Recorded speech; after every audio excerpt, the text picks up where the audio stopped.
Welcome back to another OMLab tutorial. Today we're going to be talking EQ, and specifically why it is sometimes a good idea to use a shelf instead of a pass inside of your EQ when treating your sounds. All right, and we're just going to boil it down to two really good reasons. There are many more, of course. We're going to use a simple bass synth as an example. It's actually a stock sound from the Logic Pro library, so if you do happen to be using Logic while following along with this tutorial, great, you can use the same sound. If not, no worries, you don't have to use any specific sound to get the idea of this. And just because we're choosing to use a bass synth here in this video does not mean that these things are not applicable to the high end of the frequency range as well, because obviously they are. To start out with, let's just load up an EQ, and always good to back up the audio with some visuals so you can kind of reinforce lessons as they're happening in real time. And this is our sound, just so you can hear it unaffected.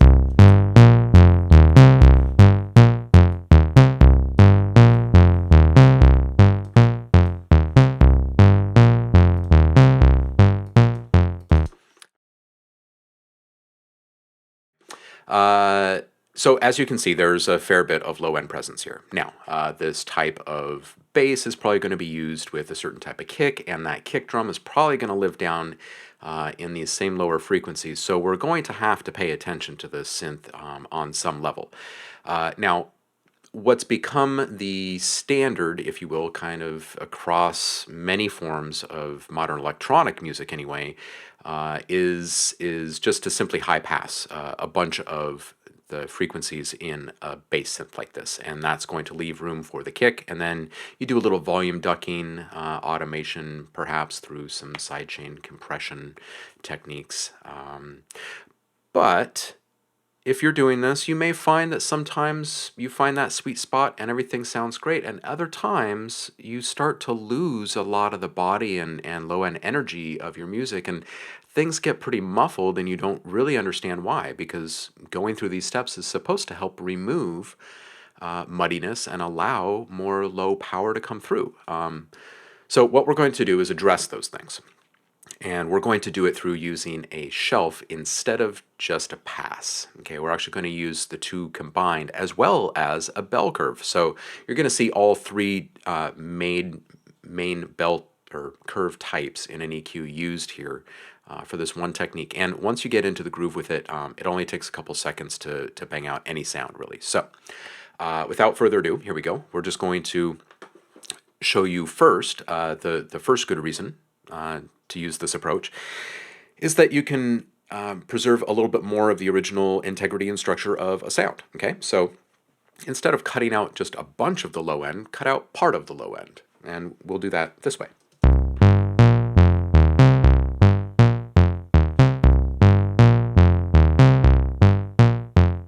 Okay, so we start to hear it kind of affect the sound here, and one of the benefits of using a pass as well as a shelf is that you can actually increase the curve of your cut, your pass, removing more unwanted frequencies, and you can then back off just a little bit of the frequency range that you've taken it up to. So.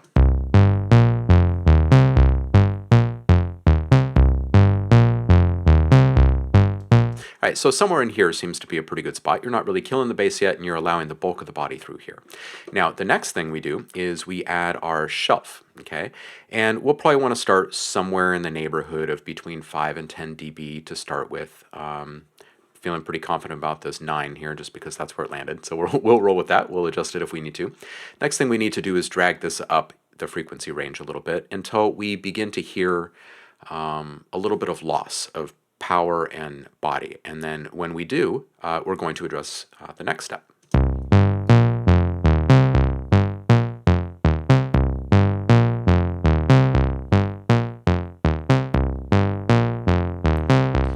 Okay, so I actually heard a pretty big difference several frequencies back.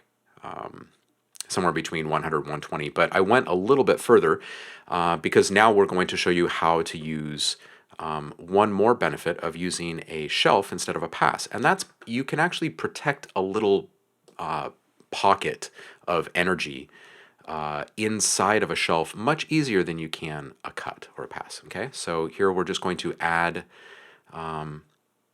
enough of an accent here for us to cut through a bit.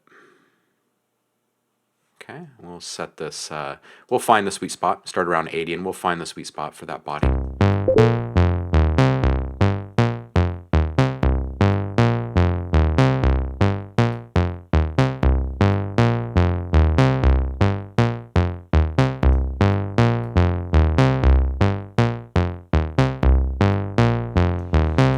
Okay, so you can see just how easy it is to create a little pocket in your attenuation curve here. Now, you don't want to go crazy with adding a whole bunch, but what you do want to do is make sure that you're not crushing all of the body and low-end energy and power that this bass synth brings to the equation simply because you want your kick to come through the mix a little bit more and to give a little bit more space for some of your other low-end elements. There's no reason to actually throttle your entire sound. Okay, so now it's going to be a matter of how do we shape all of these things to get the most out of our setup here. So let's listen to our sound and adjust the curve, and we'll be done.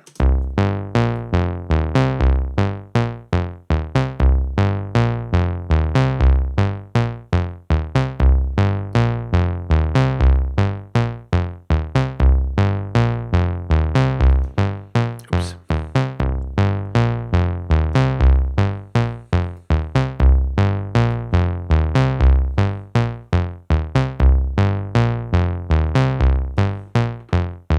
All right, so that sounds pretty all right to me. So what we've done is we've actually attenuated pretty deep into the mid-range of this synth here, and we've cut out quite a bit in the low end. Now let's do a quick A/B comparison and see just how much of the low end power we've actually lost to this. This is our original sound. And this is our new sound. Now, there's no huge noticeable difference. Now, when we're listening to this in a full mix, there's really not going to be any discernible difference. But when you look visually, you can see just how much more room we've created here in the low end. Okay, so, this is like a zero net loss, basically. Now, you can begin shaping the sound a bit further, get a little bit more accent in there to get a little bit more punch. Maybe you attenuate just a little bit more of that mid-range. Maybe you open up the very low end of this just a tiny bit more to get just a little bit more boom in there, knowing that you're going to use some sidechain compression to automate the volume ducking to let that kick through. You're going to find those sweet spots a lot easier this way with using both a pass or a cut alongside a shelf and a peak.